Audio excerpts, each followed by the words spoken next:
Cuando una persona sueña, solo se puede dirigir hacia una dirección: pa'lante.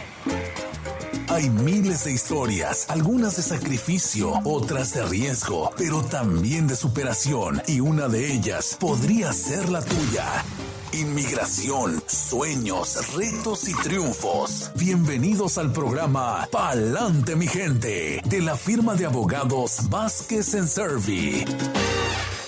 Bienvenidos a otra edición más del podcast Pa'lante, mi gente, con su amiga Brenda Bueno y la abogada Bárbara Vázquez.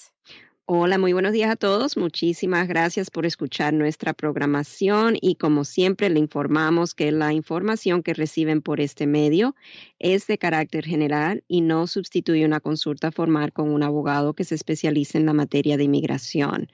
Hoy en nuestro podcast de Pa'lante, mi gente, estaremos hablando sobre quiénes pueden ajustar su estatus a residente permanente en Estados Unidos tras la aprobación de una petición familiar. Ok, bueno, vamos a entrar entonces al tema de hoy. Esta es una de las maneras más comunes de recibir la residencia permanente, es básicamente por medio de una relación familiar con un ciudadano o un residente permanente. Ahora, no toda relación familiar califica para propósito de inmigración, aunque tenga lo que es una relación familiar calificativa. No quiere decir que podrá recibir la residencia en Estados Unidos por un trámite de ajuste de estatus. Para ser elegible al ajuste de estatus y recibir la residencia permanente aquí en Estados Unidos, por lo general la persona debe ser beneficiario bajo la ley 245I, que es conocida comúnmente como la ley de la multa, o la persona debió de haber entrado de manera documentada a Estados Unidos y ser un familiar inmediato.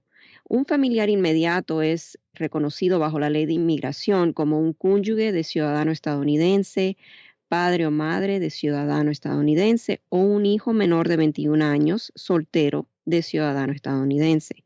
Es importante hacer notar que no todas las categorías de visas de no inmigrantes permiten el ajuste de estatus, aún estando la persona casado con ciudadano estadounidense. Por ejemplo, una persona que entró a Estados Unidos con una visa de tripulante de barco, aunque se case con un ciudadano estadounidense, no podrá ajustar su estatus sin ser beneficiario bajo la ley 245I. Tradicionalmente, una persona quien entró a Estados Unidos de manera indocumentada es inelegible al ajuste de estatus, o sea, recibir la residencia en Estados Unidos. Esta limitación al ajuste de estatus cambió en 1994, cuando el Congreso implementó la Ley 245I. La Ley 245I permite que el beneficiario de una petición familiar o laboral archivada antes de la primera fecha de vencimiento de la Ley 245I, lo cual fue el 14 de enero del 98, o antes de la extensión que dio el gobierno hasta el 30 de abril del 2001, pueda aplicar al ajuste de estatus, no obstante a que su entrada haya sido indocumentada. Si el beneficiario bajo la ley 245I acumuló más de un año de presencia indocumentada en Estados Unidos, salió y volvió a entrar de manera indocumentada, no podrá utilizar el beneficio de la petición bajo la ley 245I para ajustar su estatus aquí en Estados Unidos, dado a que cuando salió del país, después de haber acumulado un año más de presencia indocumentada, la persona desató un castigo permanente de 10 años, por el cual la ley no permite un perdón. En caso de ser elegible bajo la ley 245I para ajustar su estatus aquí en Estados Unidos, si la petición familiar fue archivada después del 14 de enero de 1998 y antes del 30 de abril del 2001, el beneficiario principal debe de demostrar que estuvo físicamente en Estados Unidos para el 21 de diciembre del 2000.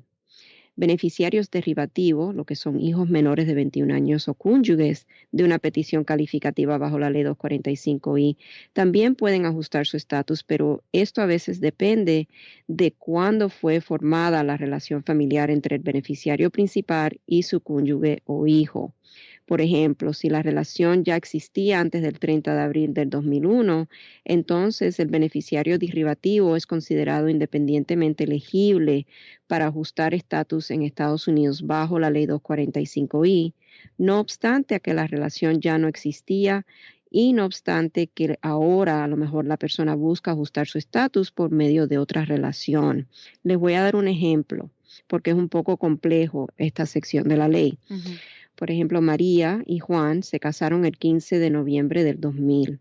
Juan tiene una petición familiar bajo la ley 245I que su padre ciudadano estadounidense hizo por él en 1999. Dado a que la relación familiar en este caso entre María y Juan se formalizó antes del 30 de abril del 2001, María es beneficiaria derivativa e independientemente elegible para ajustar su estatus aquí en Estados Unidos, no obstante a que ella se divorcie de Juan y se case con otra persona. Por ejemplo, María y Juan se divorcian. María luego se casa con una persona ciudadana estadounidense. María sigue siendo elegible bajo la ley 245I, aunque ya no esté casada con Juan. En estos casos, la relación familiar no existió antes del 30 de abril del 2001. O en casos, vamos a decir, que esa relación familiar no exista antes del 30 de abril del 2001, que ya sabemos que la fecha, final de cuando caducó la ley 245I, entonces el beneficiario derivativo puede siempre ser elegible bajo la ley 245I para ajustar aquí en Estados Unidos, siempre y cuando ajuste con el beneficiario principal y bajo la misma petición calificativa bajo la ley 245I. Un ejemplo es María y Juan se casaron el 8 de agosto del 2003, ya después que caducó en la ley 245I. Ujú. Juan tiene una petición familiar bajo la ley 245I que su padre ciudadano estadounidense hizo por él en 1999. Dado a que la relación familiar en este caso entre María y Juan se formalizó después del 30 de abril del 2001, María es beneficiaria derivativa, pero no es independientemente elegible bajo la ley 245I para ajustar su estatus. Por ejemplo, María y Juan, si se divorcian, entonces, y María se casa con un ciudadano estadounidense, María en este caso no puede usar la petición calificativa bajo la ley 245I que hizo el padre de Juan, dado a que la relación entre ella y Juan no se formalizó antes del 30 de abril del 2001. Los beneficiarios bajo la ley 245I tienen que ver todos estos factores para ver si van a poder arreglar o no aquí dentro de Estados Unidos, y esto es algo que un abogado necesita descifrar dentro de una consulta formal. También es importante tomar en cuenta que la razón por la cual se llama la ley de la multa, o mejor dicho, es comúnmente conocida así, es porque en el momento de aplicar al ajuste de estatus, la persona tendrá que pagar una multa monetaria de $1,000 para poder ajustar aquí dentro de Estados Unidos. Esta multa de $1,000 no aplica a menores de 17 años de edad. Esta ha sido la información de hoy. Espero que podamos a lo mejor sacar a algunas personas de dudas. Si recibimos preguntas relacionadas a este tema, ya saben, aquí estoy con ustedes compartiendo lo que queda el resto del programa para eso. Claro que sí, en el podcast Pa'lante, mi gente, y eso sí nos abre bastantes puertas, abogada Bárbara, porque sabemos que hay miles de circunstancias en donde la gente dice, sí, me pidió un hermano, me pidió mi papá, me pidió alguien, y no saben si fue dentro del tiempo, después del tiempo. Sabemos que para muchos eso de poder pagar esa multa les ayudó precisamente a poder hacer su proceso estando aquí en el país, ¿no? O sea, se suponía que esa era la gran ventaja. Exactamente, es una gran ventaja, o sea, sigue siendo en muchos casos una gran ventaja. Porque a veces lo que sucede es si, por ejemplo, un hermano ciudadano aplicó por su hermano y esa fecha de prioridad todavía no está vigente, pero esa solicitud entró antes del 30 de abril del 2001, entonces la persona sigue siendo elegible para poder ajustar eventualmente su estatus aquí dentro del país, siempre y cuando cumpla con los requisitos bajo el estatuto, siempre y cuando no haya, por ejemplo, salido y vuelto a entrar y desatado lo que es el castigo permanente. Exacto. Y para eso, obviamente, todos los podcasts anteriores que tenían que ver con esa serie de 3 episodios acerca del perdón tradicional y provisional también aclara muchas dudas, así que es bueno que sepan que tienen acceso a un banco de información bastante completa como lo que es la variedad de podcasts de Pa'lante, mi gente. Tenemos ya preguntas, abogada Bárbara, de las cuales se destaca esta primera. Dice, buenos días, mi esposo lleva 7 meses en México, pues el proceso del perdón se nos complicó. Mi suegro, que vive aquí en Georgia, es residente permanente, está muy enfermo con su diabetes. Ha estado entrando y saliendo del hospital continuamente. Nos han dicho que posiblemente requiera de diálisis de manera permanente. ¿Habrá algo que le ayude a mi esposo que regrese, ya que esto se nos hace una emergencia? Gracias. Ok, es posible hacer a lo mejor un pedido, un llamado a inmigración con evidencias de que hay ahora una emergencia y a lo Ujú, mejor pedir que el perdón sea adjudicado de manera expedita. ujú, Me imagino que lo del perdón, a lo mejor tuvieron un perdón que fue aprobado aquí en Estados Unidos y a lo mejor fue revocado cuando llegó la persona a la entrevista. Si la persona sigue siendo elegible a un perdón, y ya lo archivaron o están a punto de archivarlo, ujú, entonces en ese documento pueden presentar lo que son las evidencias de la necesidad de que esto sea adjudicado de manera expedita. ujú. Ahora, siempre recordando que esto es a la discreción del oficial quien está adjudicando el caso, no Ok. necesariamente porque una persona pida que se lo adjudiquen expeditamente y tenga las pruebas contundentes, quiere decir que el gobierno le va a conceder la adjudicación expedita. En este caso vale la pena intentarlo, pero siempre y cuando el señor que está en México, ¿verdad?, sea elegible a un perdón. A lo Ujú. mejor simplemente están en la espera de la aprobación de un perdón que ya hayan archivado o están ahora en el trámite del perdón tradicional, o sea, el perdón que se tiene que archivar fuera de Estados Oh, Unidos. ok. Pues bueno, no es que sea garantía, pero se puede hacer el intento, porque lamentablemente a veces, abogada, como seres humanos que somos, se nos llena el corazón, la mente de la preocupación personal por la salud de un familiar, que a veces se nos nubla. Realmente pensamos que por una situación de necesidad médica, en este caso, automáticamente hay algo que se puede hacer y de poderse lograr o de no poderse lograr. A veces lo lamento mucho, pero le echan la culpa a los abogados cuando no es así.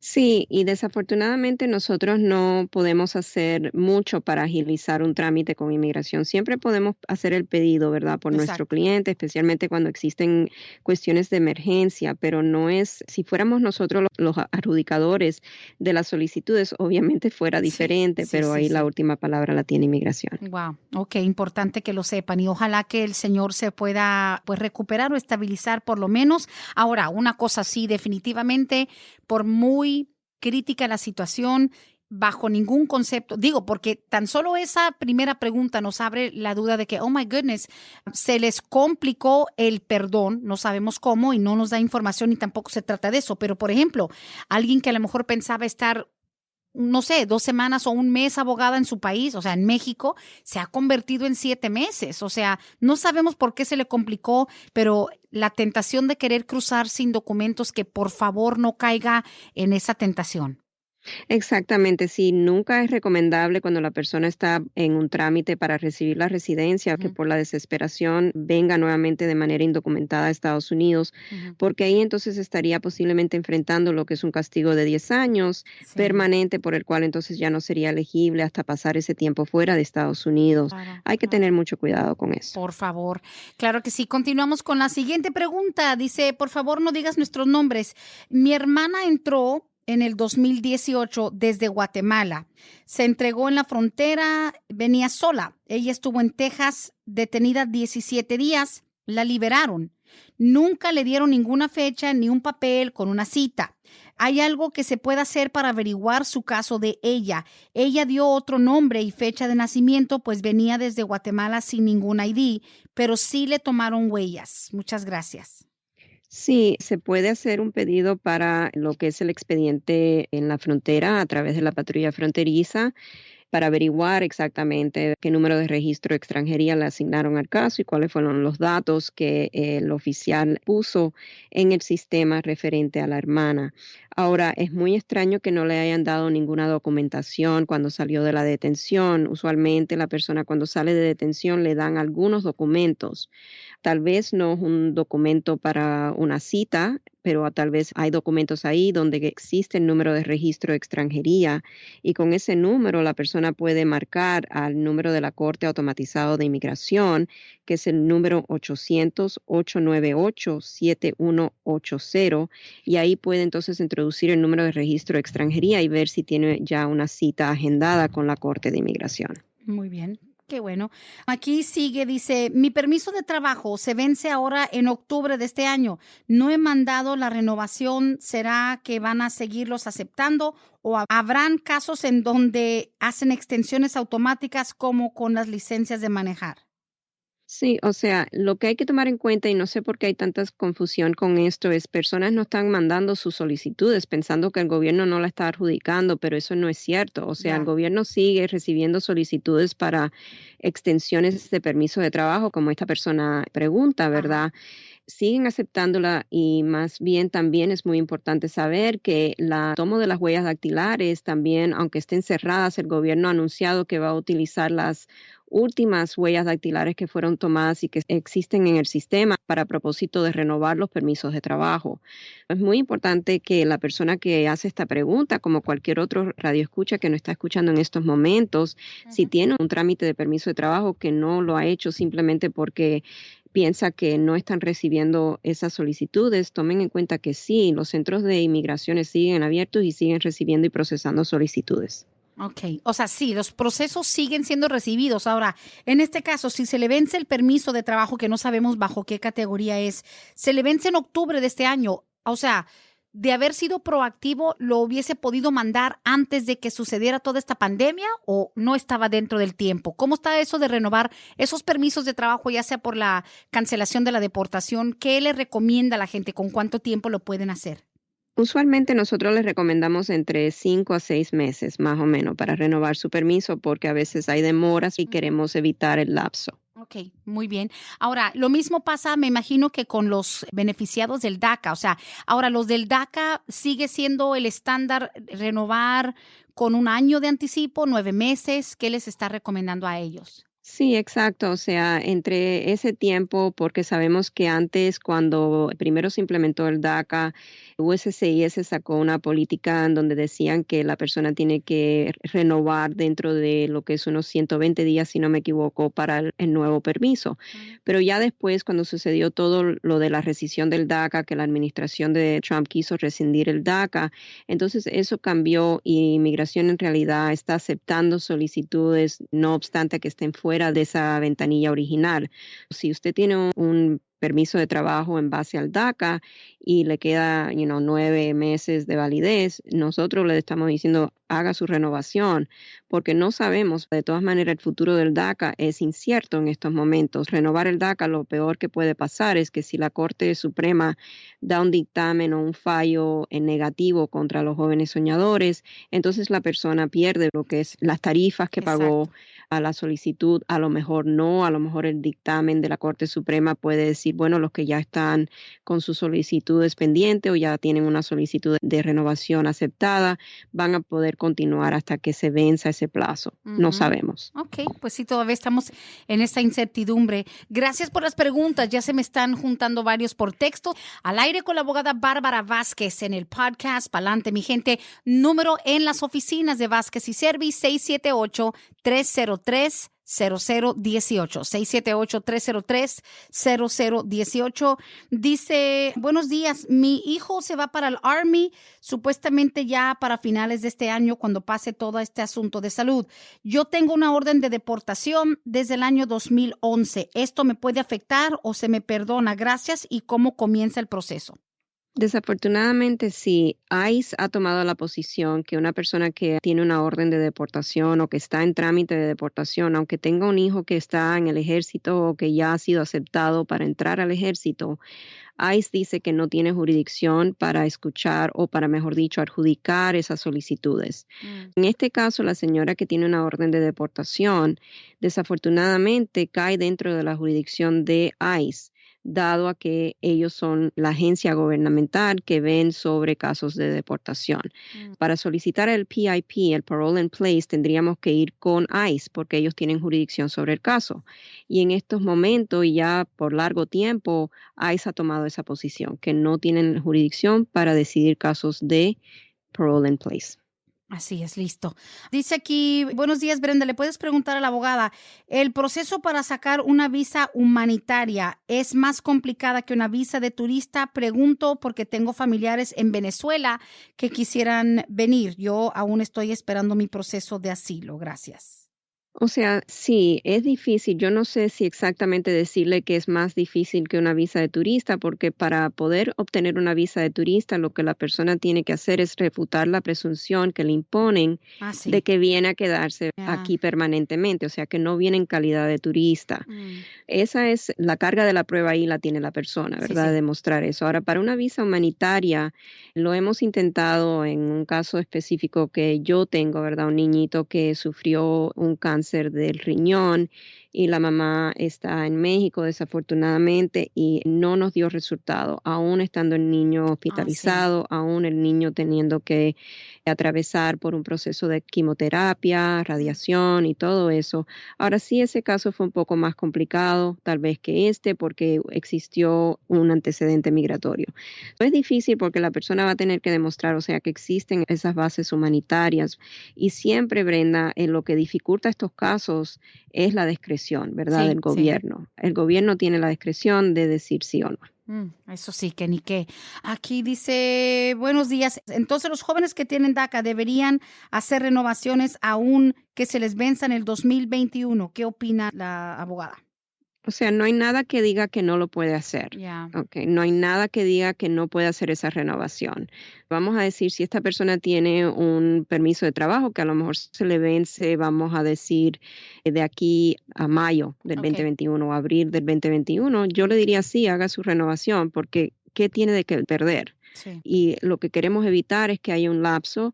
Tal vez lo que queremos a lo mejor tratar de conseguir, obviamente no podemos predecir qué va a pasar con el caso que tiene la Corte Suprema, pero si el fallo es negativo, con a lo mejor alguna excepción, que las personas que cuentan con su permiso pueden seguir con él hasta que se le venza, pero ya no pueden renovar más.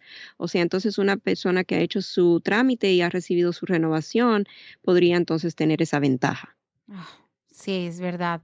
O sea, obviamente todo podría tener un efecto. El problema es que muchas veces no lo saben hasta que ya están metidos en el proceso. Correcto. Ah, wow. Ok, aquí siguiente pregunta. Dice, buenos días, le metí aplicación de la residencia a mi mamá en septiembre del año pasado. Soy ciudadana. Quisiera saber, ella nunca ha estado aquí, ella está en Honduras. ¿El proceso durará mucho o hay prioridad para los padres de ciudadanos? Los padres de ciudadanos tienen la prioridad de que no son considerados bajo lo que es la lista de espera, son considerados familiares inmediatos. Ujú.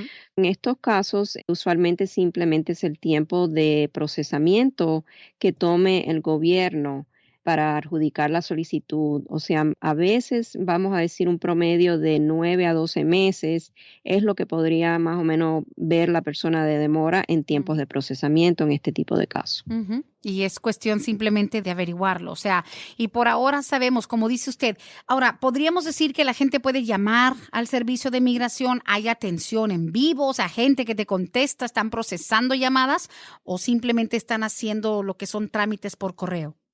No, o sea, yo creo que el número de servicio al cliente sigue Ah, abierto, ok. o sea, no sé, tendrían que intentarlo Ujú, ujú. a ver si reciben alguna comunicación o si la persona o los oficiales están contestando para cualquier pregunta en general que tenga la persona referente a su solicitud. Ujú. En este caso también, Brenda, que la persona hace esta pregunta, los 9 a 12 meses es para el tiempo de adjudicación de la I-130, que es la petición familiar inicial Sí. que ella hizo por su mamá. Ya después de esto, el caso tiene que ser enviado, lo cual USCIS se dedica a enviarlo directamente al Centro Nacional de Visa. Ujú. Y entonces de ahí hay que hacer otra papelería, que es la DS-260. Eso se hace electrónicamente y entonces ya recibir todos los documentos que va a requerir el gobierno.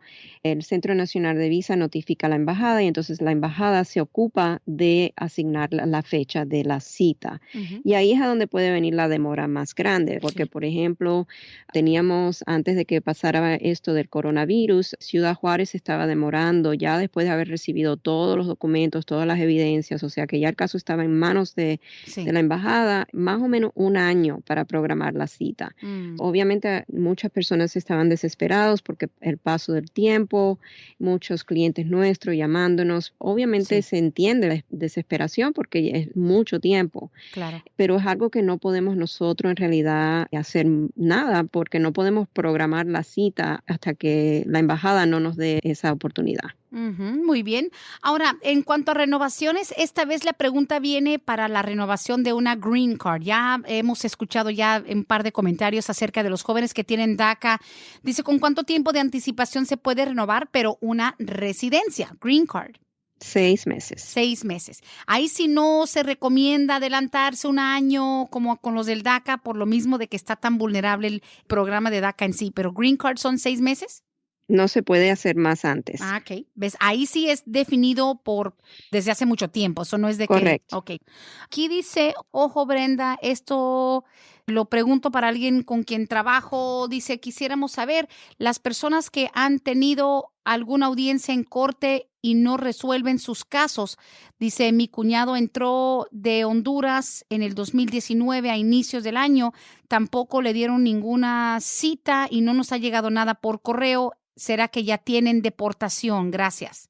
Okay. La manera más fácil de averiguar sobre el trámite, si tiene cita a corte, si ya tuvo cita, si falló a la cita, si ya tiene un dictamen en ausencia de deportación, es llamando al número 800-898-7180. Ese es el número automatizado de la Corte de Inmigración y ahí pueden introducir lo que es el número de registro de extranjería que comienza con la letra A y contiene 9 dígitos. Por lo general son 9 dígitos y ahí entonces van a poder seguir, o sea, todas las instrucciones hasta llegar y saber si la persona ya tiene un dictamen o si tiene cita programada. Ahora es muy importante también hacer notar, ¿verdad? En estos casos que si la persona se ha cambiado de dirección, Sí. la obligación es de notificar directamente a la Corte de Inmigración y también a la Fiscalía de Inmigración sobre el cambio de dirección. Porque ¿qué pasa? Esa es la obligación. Si ellos se cambian y no notifican, entonces el gobierno solamente tiene la obligación de mandarle la notificación de comparecencia a la última dirección que tiene en su base de datos. Listo. O sea, sí va a depender de lo que tengan en sus manos como para hacer ese contacto, porque yo creo la desesperación de un inmigrante, especialmente de Centroamérica, que llegan y dicen, bueno, yo lo que quiero es entrar, que me suelten, y como que se les olvida o dejan abandonada la posibilidad de regresar ante un juez. Y como le digo, o sea, esas órdenes de deportación en ausencia no es nada extraño que las emiten. No, no es extraño y se ven más comúnmente lo que vemos es en casos donde la persona se ha cambiado de dirección y no ha notificado a la corte y a la fiscalía de ese cambio de dirección. Yeah. Y entonces la corte tiene la autorización bajo la ley de introducir el dictamen de deportación en ausencia. Y va a ser muy difícil poder reabrir un caso cuando la persona no cumplió con los requisitos y los avisos de tener esta responsabilidad de notificar del cambio de dirección fueron dados, lo cual casi siempre cuando la persona sale de una detención va a afirmar que ha recibido los documentos y ahí va a tener los avisos. Y supuestamente se le debió de haber leído los avisos por un oficial en su idioma. Muy bien. Continuamos, gracias. Dice aquí, yo estuve casada con un residente legal, nos divorciamos por problemas, estoy haciendo el VAWA, pero un año después de divorciarnos, él se hizo ciudadano americano. Quisiera saber si esto acelera mi trámite para mi residencia ya permanente. Muy buena pregunta y la verdad es que tengo que ver si tras el divorcio y él haciéndose ciudadano americano, ahora Exacto. podemos agilizar la solicitud, dado que él es ciudadano. Tal vez es tan específica la pregunta que Sí. tendría que mirar todo lo que es la legislación del VAWA para ver si puedo a lo mejor hacer lo que es el cambio de la solicitud de una categoría preferencial a una categoría de familiar inmediato, que sería no espera. No le puedo decir, tendría Sí. que buscarlo, pero sí invito a esta persona que hace esta pregunta que por favor nos llame Ok. a la oficina, pida hablar conmigo, que puede decir que me escuchó en la radio y que quedó esta pregunta pendiente y con mucho gusto yo le puedo averiguar y responder. Muy bien, excelente. Y repetimos el número telefónico 678-303-0018, 678-303-0018. No hay que asumir porque uno puede pensar obviamente que, y eso también usted lo ha ha compartido la diferencia entre el VAWA para una mujer casada con residente permanente versus una mujer o hombre casado con una persona que es ciudadana. Sí hay una diferencia muy definida en el proceso. Sí, es muy definida y si vamos por el sentido común, yo le diría que mi sentido común dice, Sí. ¿verdad?, que dado a que ya el divorcio ocurrió y después del divorcio él se hizo ciudadano, Correcto. que tal vez tendría que ser la categoría preferencial. Ahora, bajo la ley VAWA, ¿y por qué esto complica el poder yo responderle automáticamente? Es porque usualmente bajo la ley VAWA, tras un divorcio, la persona tiene 2 años para someter su solicitud VAWA. A lo mejor hay una excepción que existe ahí y son cosas tan Diminutas. diminutas como Sí. esta pregunta que tengo que ver si existe a lo mejor una posibilidad tras una excepción de que dado a que está todavía dentro de los 2 años Claro. tras el divorcio y él se hizo ciudadano todavía estando dentro de esos 2 años Correcto, sí. del divorcio, podemos a lo mejor decir, ok, entonces ella debe ser considerada un familiar inmediato. Sí. Y quisiera poder decirle ahora mismo, pero tendría que meterme al sistema y No. estudiar esa legislación y las excepciones. No se preocupe. Y de hecho dice, muchas gracias Brenda por la pregunta. De hecho, yo aprendí aquí en este programa la diferencia entre el VAWA para alguien casada con residente que con ciudadano. O sea, que su proceso dice que se lo hicieron en un lugar como sin fines de lucro, como de estos social services. Ajá. Dice, y realmente fue muy sencillo el proceso, o sea, no me dieron mucha información y nunca pregunté. Dice, fue escuchándolos a ustedes aquí en el programa donde aprendí que es muy diferente cuando se pide el VAWA por un residente versus un ciudadano. Qué bueno que está al pendiente y es una muy buena pregunta, o sea, tiene lógica.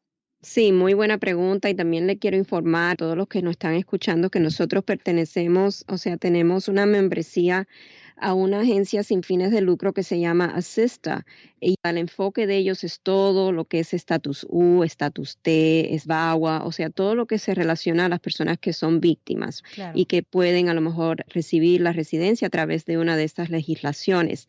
Y cuando hay una pregunta así que es tan diminuta, con un factor Sí. tan específico, Sí. ajá, y a veces no lo ni podemos encontrar cuando hacemos los estudios. Entonces yo hago un pedido a Asista para que Qué me bien. respondan a eso, porque ahí están todos los expertos. Tenemos acceso a esos expertos y me han resuelto, ya tengo como 2 o 3 preguntas relacionadas a unos casos bastante contundentes y difíciles con estatus U y siempre me responden. Invito a esta persona que hace esta pregunta, ¿verdad?, que por favor nos llame y yo con mucho gusto le devuelvo la llamada cuando esté disponible y podemos hablar un poquito más a fondo. Muy bien.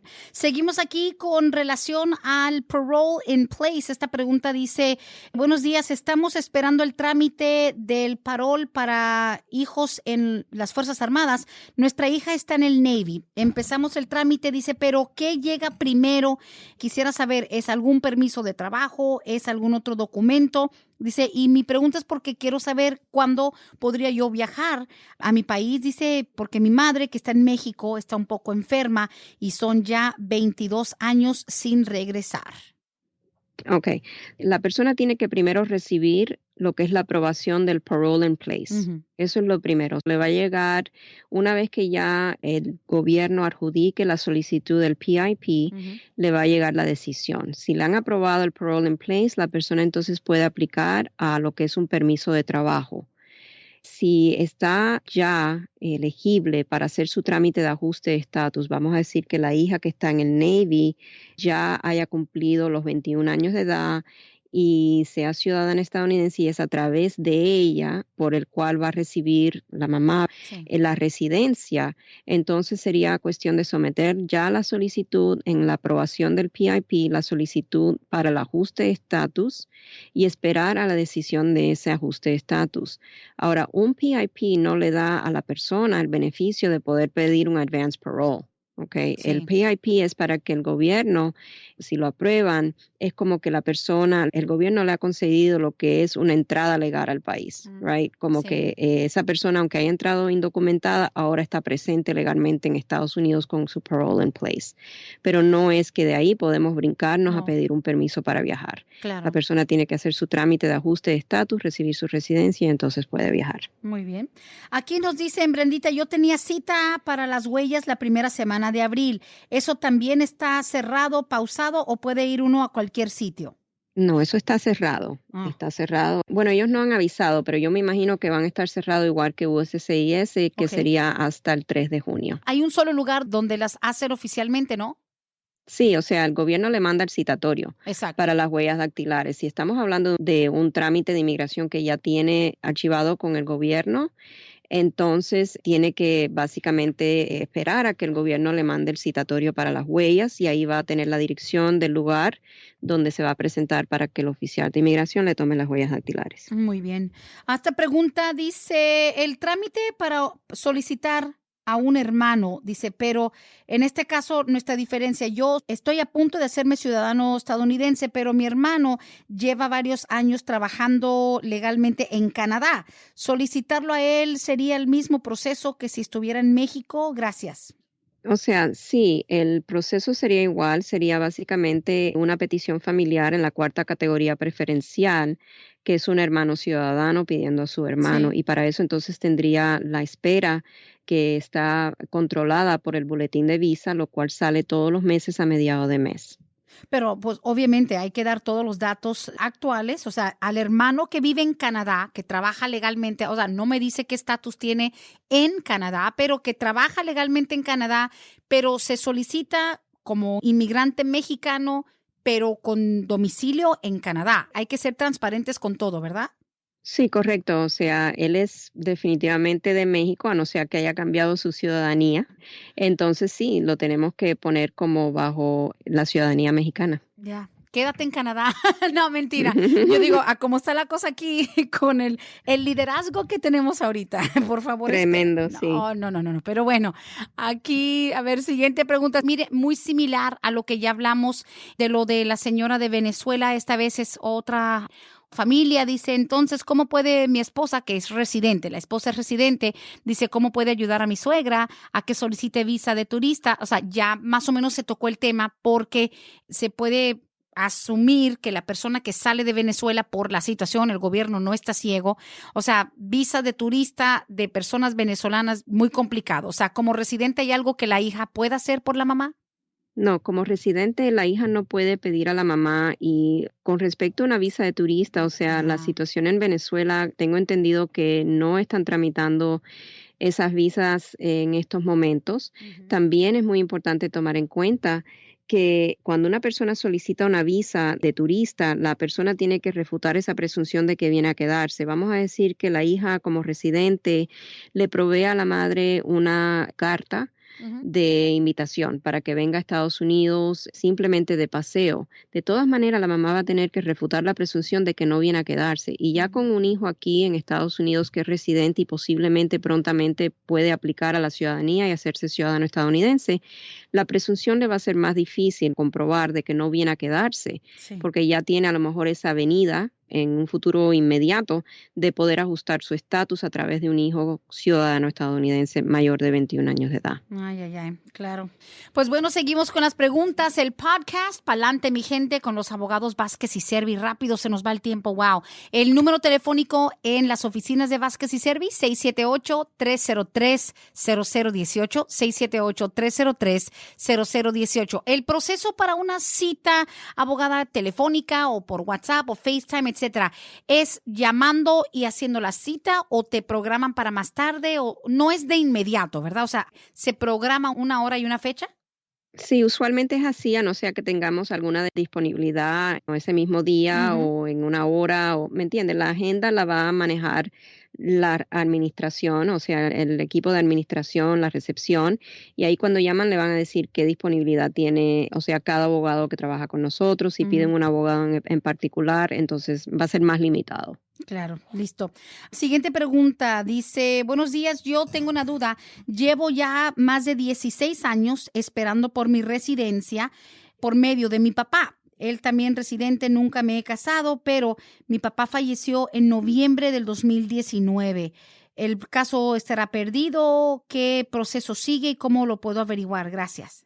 No debe de estar perdido el caso, pero tenemos que averiguarlo a través de lo que es algo que se llama la ley de penalidad de viudos, donde entran casos así de otras personas que no sean relacionados por matrimonio, los hijos, Ujú. por ejemplo, en este caso, Lo que tenemos que revisar es que esta persona que hace esta pregunta va a tener todos los requisitos necesarios bajo la ley para entonces pedir al gobierno que continúe la solicitud, no obstante la muerte del patrocinador de la solicitud, a través de lo que es la provisión 204L o a lo mejor un pedido de restauración humanitaria, porque usualmente cuando muere el patrocinador de una solicitud, por operación de ley, la solicitud queda revocada. Pero ahora con esta ley es posible a veces o acogernos a la ley estatutaria, que es esa sección de la ley, o pedir en base humanitaria que vuelvan a restaurar lo que es esa petición. Nuevamente, le invito a esta persona que haga una llamadita a nuestra oficina si está interesado en consultar con nosotros, porque esto ya sí requiere un estudio más a fondo y también evaluar factores que existen en el caso. Por ejemplo, hay una provisión de esto, de la ley 204L, que exige que la persona haya estado aquí, o sea, el beneficiario haya estado aquí en Estados Unidos tras la muerte del patrocinador de la solicitud. Claro. Hay cosas que tenemos que averiguar. Wow, claro que sí. Aquí dice, Brenda, escuché la pregunta que hicieron acerca de un perdón que se les complicó. Es el miedo más grande que tenemos mi esposo y yo, como el que te escribió que lleva más de 7 meses.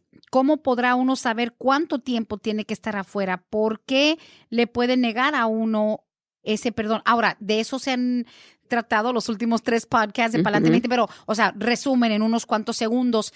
Me imagino que una pregunta como esa, donde, oye, estábamos esperando lo del perdón, mi esposo sale para México y ya lleva 7 meses, no lo dejan entrar, se complicó, entre comillas. Un breve resumen, unos cuantos segundos de qué podría afectar eso.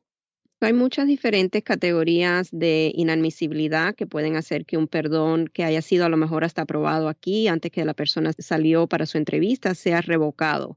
Por ejemplo, carga pública. Eso es algo que ahora, dado al cambio que tomó efecto el 24 de febrero, es algo que tenemos que estar muy conscientes, dependiendo en lo que es la economía de la familia. A lo mejor la persona puede ser sujeta a ser considerada una carga pública en un futuro y puede ser revocado un perdón. Antecedentes penales es otra razón, una representación falsa, a lo mejor en una solicitud para una visa o para un beneficio migratorio. El hecho de que a lo mejor en la frontera haya sido detenida la persona y se haya declarado ser de México, cuando en realidad es, vamos a decir, de Honduras, por ejemplo, para simplemente ser regresado tras la línea, puesto de regreso inmediatamente conforme a una salida voluntaria en vez de una orden de deportación expedita. Todas estas son las bases por las cuales y otras que una persona puede tener una complicación cuando sale a su entrevista. Lo que le digo a esta persona que hace esta pregunta, tenemos una información bien completa en nuestro podcast de Palante Mi Gente, el último segmento que hicimos, que fue el tercer segmento que ya está publicado, específicamente es dirigido a las posibles razones por las cuales el gobierno puede revocar un perdón provisional. Le invito a que escuche bien esa información que está disponible en cualquier plataforma donde las personas escuchen sus podcasts para que puedan entender bien cuáles son las posibles complicaciones. Eso es que ni qué. Pues aquí al aire con la abogada Bárbara Vázquez, el podcast Palante Mi Gente, aprovechando los últimos minutos, 678-303-0018. Mencionen que escucharon este podcast en Oxígeno Radio, 678-303-0018. Dice aquí, desde el 2009 yo soy ciudadana americana por matrimonio con mi esposo. Si yo pido a mis padres, es verdad que sus papeles no llegarían a procesarse al mismo tiempo, dado a que mi papá estuvo ilegal 14 años en Estados Unidos, pero mi mamá solamente 7 años. Ambos están otra vez en México desde el 2011. Se regresaron a México ellos en el 2011. El papá estuvo 14 años ilegal y la mamá 7. En este caso, lo que tiene que tomar en cuenta es que como hay que hacer 2 peticiones separadas, no van a ir una sola petición para ambos padres. Ella como ciudadana va a hacer una petición por el papá y otra petición por la mamá. Okay. Ahora, si están afuera desde el 2011 y vamos a decir son sujetos a simplemente el castigo de 10 años por presencia indocumentada y no hubo ninguna orden de deportación, no hubo tampoco entradas y salidas múltiples a Estados Unidos donde a lo mejor desataron un castigo permanente, entonces a lo mejor en este caso podría ser elegible ambos a un perdón por la presencia indocumentada. Ahora, otra cosa de tomar en cuenta en este caso es que si están afuera desde el 2011, ya para el 2021 cumplen 10 años fuera de Estados Unidos. Es muy probable que al procesar toda esta solicitud de la petición familiar, que ya ellos tengan cumplido los 10 años fuera de Estados Unidos y a lo mejor no necesiten ni del perdón por el castigo de presencia indocumentada. So, algo que pensar si le va a salir o no la visa de residencia a la misma vez, eso en realidad depende del gobierno, de cómo procesen los casos, dado a que tienen que ir por separado cada solicitud. Pero es muy probable que le salgan, o sea, si no al mismo tiempo, tal vez días o unas semanas o a lo mejor un mes con diferencia. Ahora, siempre hay que evaluar, Brenda, que ambos sean elegibles y que no haya ninguna traba en esos casos. Es verdad, porque es que cada caso es tan diferente. Y dice, Brenda, se me olvidó decirte, mis padres nunca se han casado, o sea, y sus papás viven en unión libre toda la vida, nunca se han casado, no están casados ellos dos. ¿Eso cambia algo? No. A lo mejor va a cambiar lo que es las pruebas que ella va a tener que someter de la relación familiar con el papá. Que, por ejemplo, dado que no estuvieron casados, a lo mejor el gobierno va a querer ver evidencias de que este señor es el padre biológico de ella. Y a veces es tan simple como récords escolares donde él figura como papá, certificados de bautizo, el acta de nacimiento donde él figura como el padre. Y a veces no, a veces es más allá. A veces si el gobierno no cree la relación, entonces hay que hacer examen de ADN. Oh, my goodness. Ok. Pues bueno, sabemos que como bien lo dice al principio del programa, esto es información general. Nada de lo que escucha aquí es un consejo legal en sí y pues obviamente no se le pueden dedicar 10, 15, 20 minutos a cada pregunta. De lo contrario, pues ya sería imposible dar más información en poco tiempo. Dice aquí, abogada, ¿es verdad que una orden de deportación se expira o se vence? Eso le pregunté a unos abogados, dice, eso me lo dijeron unos abogados en una feria de salud en una iglesia que hicieron el año pasado. Le pregunto porque a mí me ordenaron salida voluntaria en el año 2007 y nunca me fui del país. Esos abogados dijeron que normalmente solo datan 10 años para atrás. No es que se expire, es que hay impedimentos a un ajuste de estatus, por ejemplo, cuando la persona no ha cumplido con la orden de salida voluntaria. Okay. Sí, hay un castigo por no cumplir con esa orden de salida voluntaria como una consecuencia, pero en este caso lo que tiene que tomar en cuenta es que esa orden de salida voluntaria se ha convertido ahora en una orden de deportación. Ahí hay tal vez un problema más contundente que debe de considerar la persona antes de hacer su trámite para su ajuste de estatus o para el proceso consular. O sea, hay que mirar bien esos datos y aconsejar a la persona correctamente. Déjame ver si le puedo decir, o sea, el plazo de cumplir la orden de salida voluntaria una vez que se venza automáticamente es una orden de deportación, se convierte en esa orden de deportación y entonces la persona, los impedimentos serían a ser elegible a lo que es la cancelación de deportación, ajuste de estatus o algún cambio de estatus por un periodo de 10 años y a lo mejor ahí es donde le dijeron que ya al cumplir los 10 años ya ese impedimento ya no existe, pero no quiere decir que no existe una orden de deportación. La persona posiblemente tiene que pedir la reapertura del caso para poder beneficiarse a cualquiera de estos beneficios migratorios que anteriormente quedaba limitado por ese periodo de tiempo y ahí es a donde se puede complicar la situación. Exacto. No asumir que no existe, por favor, sobre todo cuando en estos lugares tan informales te dan datos, te contestan preguntas de una manera así como off the cuff, o sea, me da mucha preocupación y igual no sabes si son abogados, son de sus paralegales o sus asistentes, pero bueno, última pregunta en este programa, ya se nos acaba el podcast por el día de hoy. Dice Brenda, para el proceso de remover condiciones de una residencia, ¿eso se podría hacer en línea? ¿Habrá alguna forma o hay necesidad de alguna cita física y hacer otro proceso? Eso me tocaría ahora en el año 2021. Gracias. Yo le digo que aunque sea algo que el gobierno ha abierto la posibilidad de hacerlo en línea, no se lo recomiendo. Okay. Y no sé, la verdad que le digo es que no sé si lo han abierto o no la posibilidad de hacer este trámite en línea. La razón por la cual le digo que no se los recomiendo es porque hay muchos problemas con solicitudes que son sometidas en línea. Muchos problemas. O sea, ni entrar a ese tema. ¿Para qué decirle? Simplemente es un aviso. Puede ser una pesadilla, como quien dice. Sí, exacto, porque, o sea, el sistema de ellos no está muy bueno, que digamos, y a veces no aceptan las solicitudes o no aceptan las evidencias. En este caso, hay que hacer la aplicación para remover la condición y usualmente hay que hacerlo dentro de los 90 días antes del segundo aniversario con su residencia permanente. Se somete la solicitud, se someten las evidencias de la relación, o sea, de la validez del matrimonio, y una vez que se someta esa solicitud le va a caer un recibo de inmigración extendiéndole la residencia por un periodo de 18 meses, si no me equivoco, creo que lo han extendido a 18 meses. Antes era 12, ahora yo creo que es 18 meses. Y cuando la persona ya entonces el gobierno puede decidir entrevistar a la pareja nuevamente para remover la condición, o también puede decidir no entrevistarla si las evidencias son contundentes. Eso en realidad depende de la discreción del gobierno, la entrevista. Claro que sí. Y abogada, me disculpa, sí hubo otra pregunta más que nos llegó por medio de la línea de textos de nuestro app de Oxígeno Radio, y de hecho nos la mandaron la semana pasada. Sé que esto es algo que a usted se le van a parar los pelos y sé que bajo ningún concepto ustedes apoyen este tipo de situaciones, pero de que pasa, y me atrevo a hacerle la pregunta para cerrar ahora sí. Dice, para alguien que se casó con ciudadana americana nada más para ajustar su situación legal y ahora esa persona se quiere divorciar, se acabó pues como quien dice, the business deal is over, ahora se quiere divorciar para casarse con la madre de sus hijos, para ajustarle a ella, ¿esto se puede hacer o habrá problemas?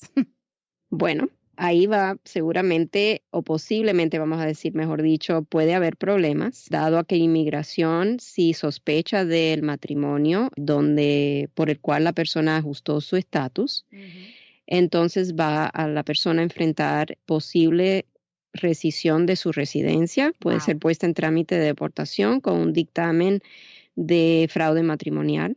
Ahí tiene que tener mucho cuidado la persona en lo que va a hacer. Claro.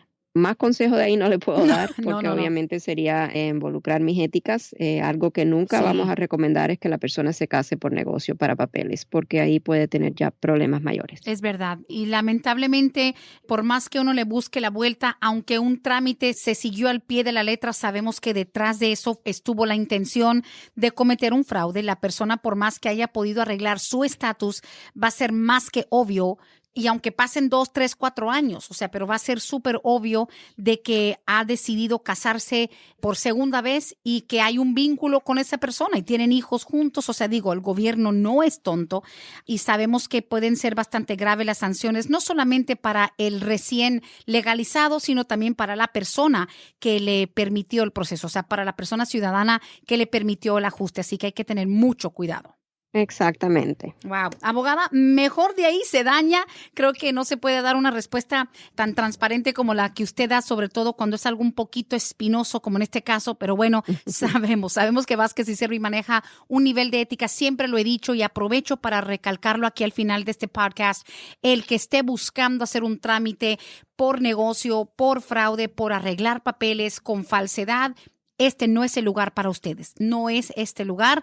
Hay muchos lugares que están dispuestos a ayudarte a hacer cosas incorrectas. Vázquez y Servi no es una de esas firmas y por eso pueden dormir tranquilamente todas las noches, abogada, como siempre.